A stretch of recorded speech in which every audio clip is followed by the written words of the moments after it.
સુરતના કપલેતા ગામમાં દીકરીઓની સુરક્ષા અને આત્મનિર્ભરતા અંગે જાગૃતિ કાર્યક્રમ યોજાયો, જેમાં મોટી સંખ્યામાં યુવતીઓ ઉપસ્થિત રહી કાર્યક્રમમાં ડીસીપી રાજેશ પરમારે દીકરીઓની સુરક્ષા અને સાયબર જાગૃતિ અંગે માર્ગદર્શન આપ્યું.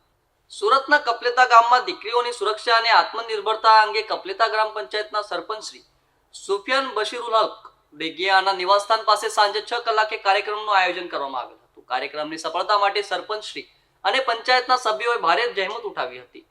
કપલેતા ગામના તમામ નાગરિકો, વડીલો તેમજ મોટી સંખ્યામાં યુવતીઓ અને દીકરીઓને ઉત્સાહભેર હાજરી આપી કાર્યક્રમની શોભા વધારી હતી, જેમાં ડીસીપી રાજેશ પરમાર સહિતના ઉચ્ચ પોલીસ અધિકારીઓ ઉપસ્થિત રહ્યા હતા. કાર્યક્રમ દરમિયાન દીકરીઓની સુરક્ષા, શિક્ષણ અને આત્મનિર્ભરતા અંગે માર્ગદર્શન આપવામાં આવ્યું હતું. પોલીસ અધિકારીઓએ યુવતીઓને કાયદાકીય હક્કો અને સાયબર ક્રાઇમથી બચવા માટે મહત્વપૂર્ણ માહિતી આપી હતી. ગામમાં મહિલાઓ અને દીકરીઓને સુરક્ષિત અને સશક્ત બનાવવા માટે આવા કાર્યક્રમો સતત યોજાતા રહે તેવી સ્થાનિકોએ આશા વ્યક્ત કરી હતી. આજ રોજ કપલેતા ગામમાં એક લોકસંવાદનું આયોજન કરવામાં આવ્યું.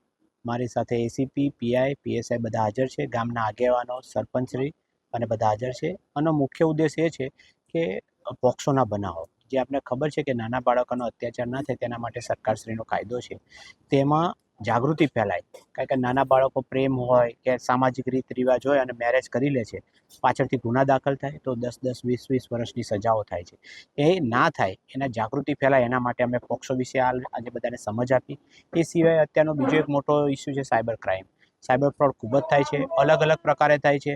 નવી નવી એની ટેકનિક્સ છે, એમઓ છે.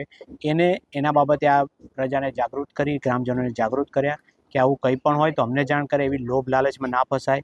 કોઈ પોલીસ તરીકે ઓળખાણ આપે એ પણ ના કરાય. ડિજિટલ એરેસ્ટથી બચે.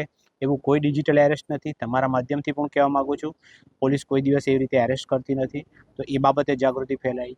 એ સિવાય એક અત્યારે ગુજરાત સરકારની એક ખાસ નીતિ છે અને સુરત શહેરમાં નો ડ્રગ્સ ઇન સુરત સિટીનો આપણો એક સિમ્બોલ છે. એ પ્રમાણે ડ્રગ્સની કોઈ પણ બાતમીઓ તમને આપવી કે આવું કંઈક થતું હોય તો પણ અમને જાણ કરવી. આવા બાળકો જો ફસાણા હોય તો અમને એ બાબતે ઇન્ફોર્મ કરવા. તથા ટ્રાફિકનો આપણે ખબર છે કે સુરત શહેર પોલીસે ટ્રાફિકનો હેલ્મેટનો ખૂબ જ સારો અમલ કર્યો છે. ટ્રાફિકના નવા સિગ્નલ કર્યા છે. તો મનુષ્યની જિંદગી છેલ્લા 1.5-2 વર્ષમાં સચિનમાં 20થી 22 પેટ્રોલ થયા છે. તો એ બાબતે જાગૃતતા ફેલાય કે હેલ્મેટ અવશ્ય પહેરે, ટ્રાફિકના નિયમોનું પાલન કરે. અમારો દંડ કરવાની કોઈ ઈચ્છા નથી, પરંતુ કોઈની જિંદગી બચે એક હેલ્મેટ પહેરવાથી, તો એ બાબતે જાગૃત કરે. આપને ખ્યાલ છે કે 80% ફેટલ એ જે ટુ વ્હીલરના થાય છે અને એમાં પણ સૌથી વધારે હેલ્મેટ પહેર્યા ના હોય એના થાય છે. એટલે કોઈ વ્યક્તિ ગુજરી જાય એ સૌથી મોટી બાબત છે. એ પણ બાબતે જાગૃત કર્યા. એટલે આ રીતે એક સારા લોકસંવાદનું આજે અમે એક આયોજન કરેલું. મારું નામ સુફિયાન ડેગિયા છે. હું કપલેટા ગામના સરપંચ છું. આજ રોજ ડીસીપી સાહેબને મેં રિક્વેસ્ટ કરેલી હતી કે કપલેટા ગામ માટે જનજાગૃતિ માટે, જેવી રીતે બાળ લગ્ન, જેવી રીતે સોશિયલ મીડિયામાં લોકો જે છેતરાય છે અને ફ્રોડો થાય છે, બરાબર, એમના માટે ખાસ કરીને મિટિંગ રાખવામાં આવેલી હતી, બરાબર, જેથી કરીને તમામ અધિકારી લોકો, એસીપી, ડીસીપી, તમામ લોકો હાજર રહી અને જનજાગૃતિ ફેલાવી. એમનો બી હું ખૂબ ખૂબ આભાર માનું છું.